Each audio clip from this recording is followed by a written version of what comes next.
Morning, everyone. Room's still coming together. This ramble is about, it's a response to the Ferguson shooting, A Few Thoughts by Robert Wallace, aka Hatred42. Link in the description box to the video. I just want to talk about something he said around 2 minutes in, and I quote, not even paraphrasing, "What about the Tea Party?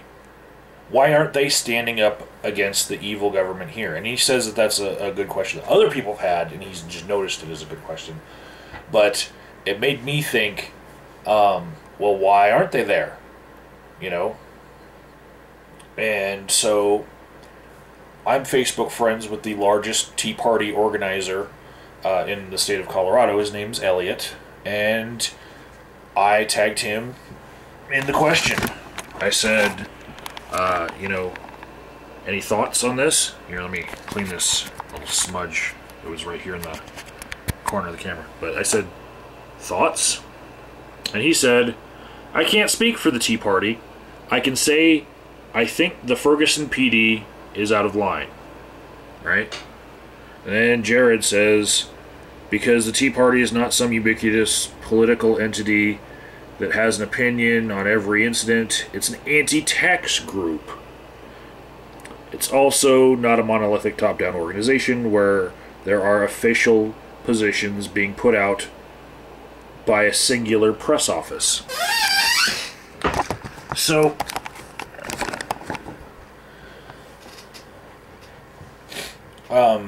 I know that Jared, Eagle Eye 1975, he's going to make a video on this, but I just talked to him. And many of you who follow my channel, you know that I filmed a lot of the Occupy movement, and I saw it kind of evolve, grow big, and dissipate, in multiple cities. And my reaction to the question was not the same as Eagle Eye 1975. He's like, well, because that's not the point of the organization. To me, my view on why the Tea Party isn't vocal about it is, you could ask, well, why isn't the Occupy movement, making a statement? Why isn't MoveOn.org making a statement?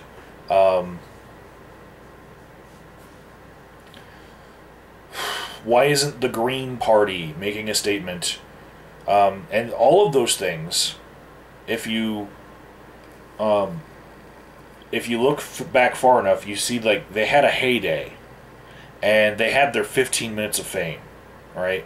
MoveOn.org and Occupy especially. They were popular for a couple months.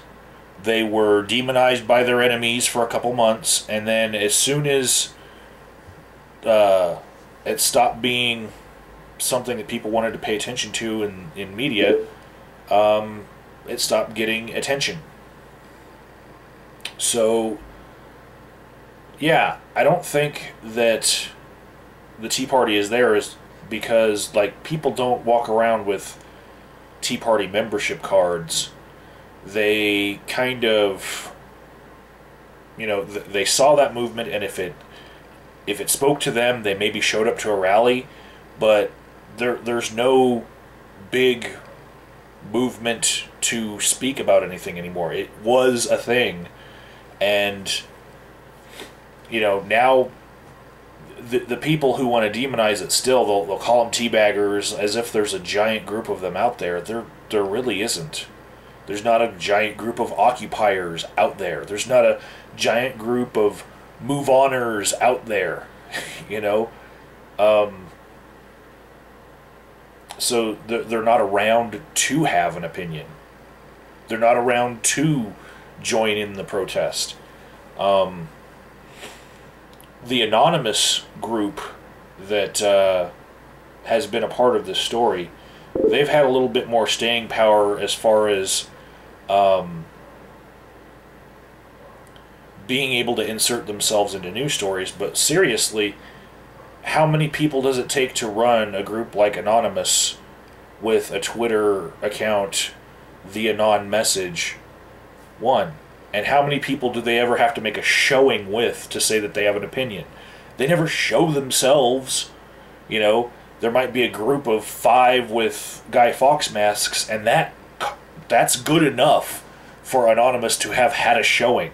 But if the Tea Party don't show up with 1,000 people and have a rally about an issue, then they can't have a showing, because that's what they were known to look like. 1,000 people at a rally. Well, nobody's interested in it anymore, so they don't have an opinion collectively about anything. Movement's over, you know?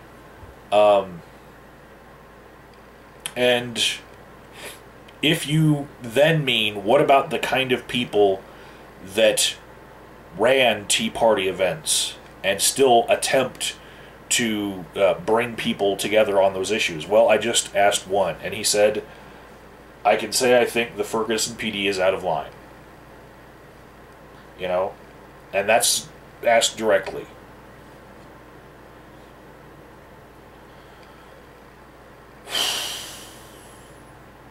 Movements, they peter out. The atheism movement that a lot of people hate when you bring that up. They don't like to call it a movement, but it had some steam and it's petering out. You know, some people are a little bit more enthusiastic about it, and they think that it's gaining steam all the time. But let me show you an example of, you know, if it were gaining movement. This Reason Rally bag right here, this is dated when? 2012. Why hasn't there been anything like it, you know, growing in size, you know, month after month, year after year? It's because it's actually becoming less of an important issue. You know, and I think that's a good thing. When are you going to see 100,000 people descend on a place to hear secular people talk about secularism? You know, I hope it happens again in the next couple years, you know, but I don't see it. So when you ask, where are the atheists on this issue? You know, why aren't they complaining? Well, what does it take to have a quorum so that you know that they collectively, most of them, the majority of them, have made a decision on something? Well, how big of a showing do you need?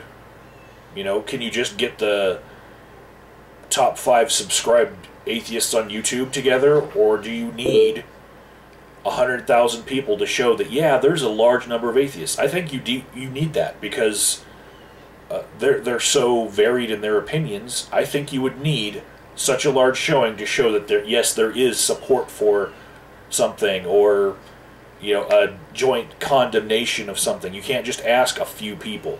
And that's the problem in asking, where is the Tea Party? You know?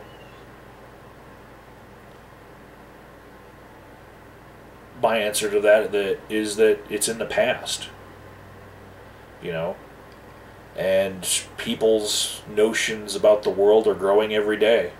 And we should probably point to groups that have a full head of steam behind them currently if we're going to ask the question, where is this group on this issue that I care about?